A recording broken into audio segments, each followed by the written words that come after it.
back was Massey's Furniture, and later it was Crabtree Furniture. It used to be a 3-story building, but there was a fire in I'm going to guess it was about the early 60s, and the third floor was destroyed. So when they put it back, they just left 2 there. Then that next empty building was Law TV. It was next to it. And then Crocker Law. And then it says Mandy Maid Shop. I think there was a barber shop right along in there. There was also a grocery along in there at one time. Then Heartland Realty and Auction. That might have been the barber shop. There was also a restaurant down in that area where the old favorite is, I'm pretty sure, was the Kentucky Grill. And that was run by Miss Murdy and Maxwell Berry. That's Polly Baker's mother and dad. Then WFKN Radio. I'm trying to think. Okay, I'll be right back. WFKN Radio, I think somewhere right along in there was Smith Insurance Agency. It was either there or the Simply Suite. And then where Annabelle and Ash is, that was Dunn Brothers Radio and TV shop where they repaired old radios and TVs. And then Robert Taylor's office, before he was there, I think that was Judge Joe P. Clark's law office. And then, actually, there are 2 sides to that office. I think one side is Robert Taylor's, and the other side is, of course, Robert Taylor Jr. has both of them now, I think. Then Brad's Barber Shop, that was a jeweler, and I think that was Mr. Frank Shannon's jewelry shop, where Brad's Barber Shop is. And then the Small Town Primitives. At one time, that was Smith's Supplies, and it went to sleep. Oh, here we go, I'm back. And and where Summit Title is, that was also Smith's Supplies, and later Kelly Parrish. And before that, that's where the Electric Plant Board office was, on that corner building. And I think they had offices over there where the Small Town Primitives are. Then we jump around over to the south side of the square where Regions Bank is, that corner. Actually, on the corner was Gillespie Dry Goods, the women's store, and then there was a firewall, and then they had the Gillespie's men's store. And then where City Hall is, that was, actually it was in between there was, like, you had the Gillespie's women's, Gillespie's men's, and then they had the national stores was there. And then the Simpson County Bank was a little narrow building that went through there. It wasn't very wide at all. And that was the original Simpson County Bank. And then where Rebel Heart and Edward Jones are, those sides were both Moore's Drug Store. Mm-hmm. And then the empty building, that next empty building where I think Kelly Corn was, there were 2 sides, an empty building. Those were Coon's dime 5 and 10 cent store was there. Now, I guess that's probably in Properties Company. That's Pollard Bullington's building there. And then let's see, the empty building there, that was Jess Mallory's jeweler, an old-time jewelry store. And later that was Shannon's moved across Frank Shannon moved across the square. Then with the clerk's office and PVA, the first recollection I have for that's where Franklin and Bank and Trust started out in that building. And then where Cozy Corner is, that was, I think, Lerman Brothers was there then, and they had the first floor and also the basement. And then if you cross the street there where Luttrell Staffing is, that was Young's department store. And they also had upstairs and downstairs. That was a clothing store. And then that next building where you got empty building, there were several things there. There was, at one time, Western Auto was next to that. I can remember that as a child. And there was also a barber shop next to that. And then the next thing was the Roxy Theater. And beyond that, going toward the Goodnight was where Good Samaritan is right now. That was the Chevrolet garage. That was, trying to think, Lanier Chevrolet. And then later that sold to Lane King. And then beyond that, way back when I was very young, that was an A&P grocery store. And then later, that's where Friendly Furniture, Leon Thornton, started his first furniture store, to my recollection.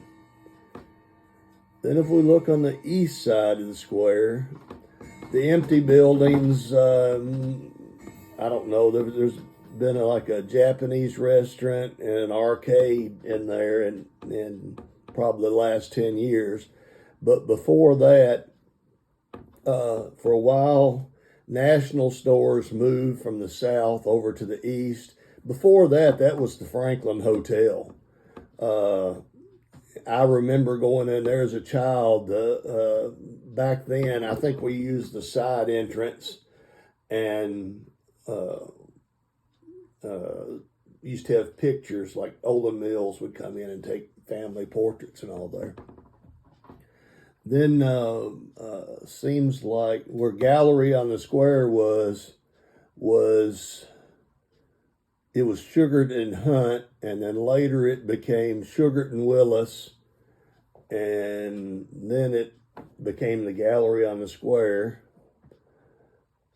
And I'm trying to remember some of these. Right along in there, I can't remember, there was Bentley's 5 and 10 cent store. If you took the crosswalk across the square, across Main Street there, it ran right into Bentley's 5 and 10 cent store. You could always smell fresh popcorn cooking there. And it also had a downstairs. I think later that was Lorne Mullins Insurance Agency. And then after that, it was the Trophy Shop for a while. And then there was another building down, let's see, that empty building, I can't remember. Franklin Sporting Goods. There was a Draper and Darwin somewhere along in there. And then about where Millhouse Marketing, there was also a restaurant over there. It was a very narrow little restaurant, best I can remember. And then we're along in where Lucy Lou's and Millhouse Coffee is, along in there. My first recollection was, I remember back in the maybe early 60s, that was a Gamble's department store. It might have been a dollar store after that, I'm not sure. And then most of my years when I was in high school and later, that was the Franklin Billiards pool room. And they had a pool hall on one side and a restaurant. And then where Exit Realty was, I think that may have been the old sweet shop years and years and years ago, but probably in the 60s and 70s, that was the Village Inn restaurant. Leach and Cummins, at one time that building was Ford's Furniture. And then the next building down was Bryant Photo, and it had been back in the early part of the century, it had been a bank actually. And the vault was still there from when the bank was there. And I've heard tales that I think that was one that probably went bankrupt during the Great Depression. Uh, but Bryant's was there for a long, long time after that because I remember going in there and visiting, and they had a lot of glass photographic plates. The negatives back then were glass before they went to cellulose type film.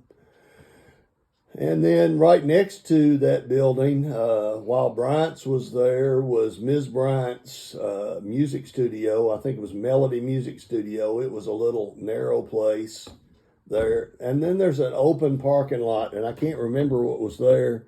But in the big building where Brad's Transmissions is, that was Massey Motor Company.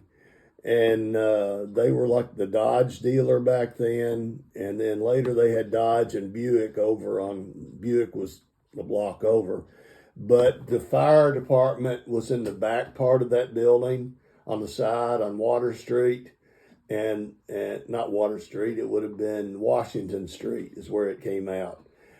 And then across the street from that, which is now it was the old Franklin County Fire Department, is what the sign says there, but they're not there anymore. That was Don Dunn Implement way back in that time, and they were an Alice Chalmer dealer.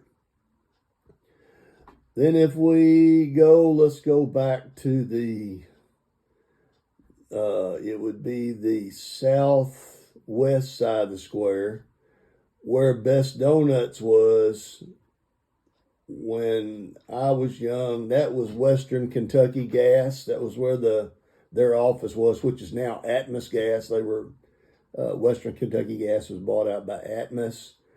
Then there were two little buildings in there. I remember at one time there was like a Dixie Cream Donuts. There was a donut place over there along and near where Cedars Florist is. Not Best Donuts building, but that next one. And then where the Brickyard is, that was Hatter's Hardware Store. And that was a big building. Back before it was Hatter's even, I think it was a Carriage Works. But Hatter's had a big hardware store in that building. And then later that was bought out. Don Dunn bought all of the stock out of that.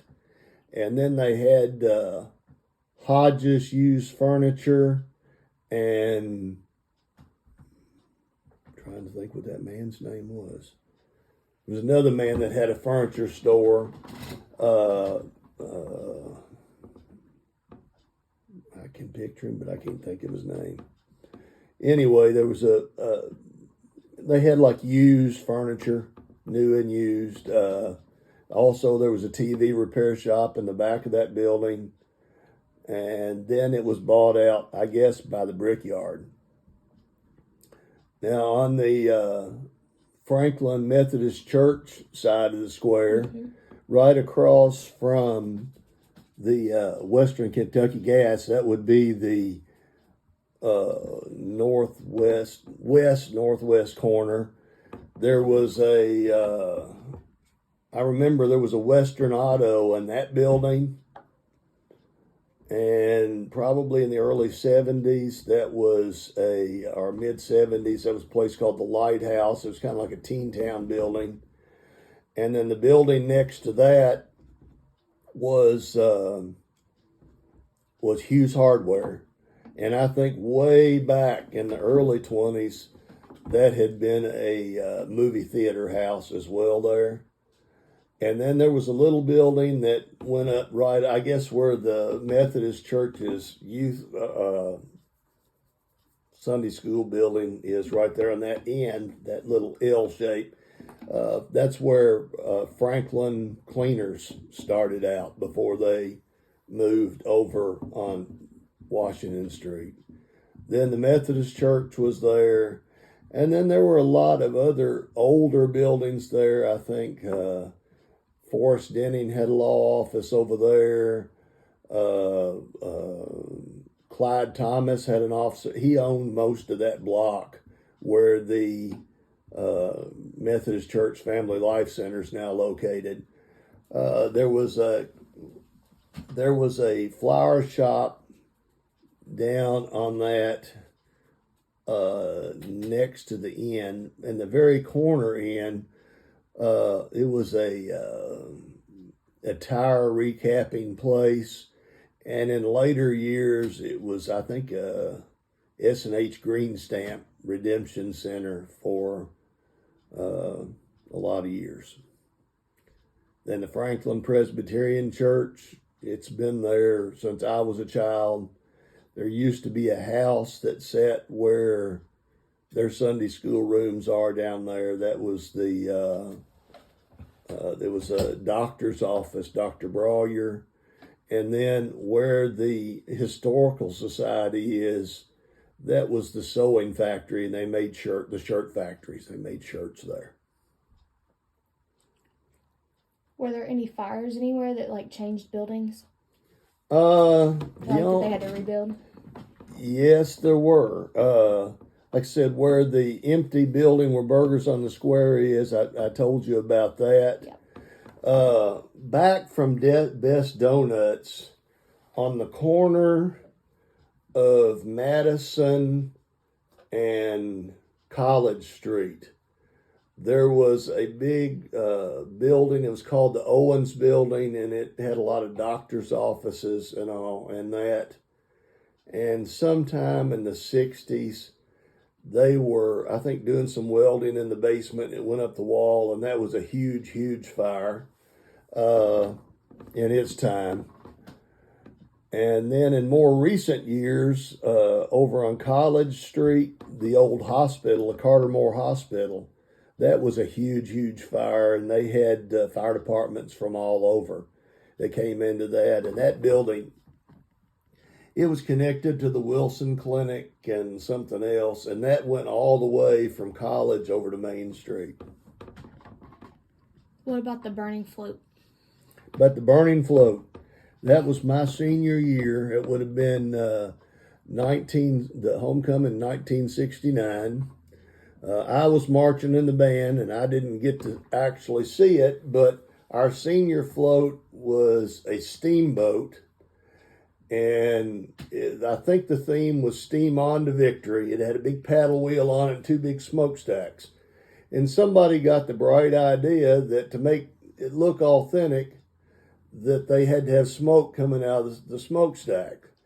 And they had a metal pan inside the float, and they were lighting smoke bombs to let the smoke go out the steam thing, and they rolled out of the pan. We had two of our seniors were inside the float, and there's an old movie on the class of 1970 out on Facebook that actually shows that video. It was on the corner right there where Leach and Cummins is.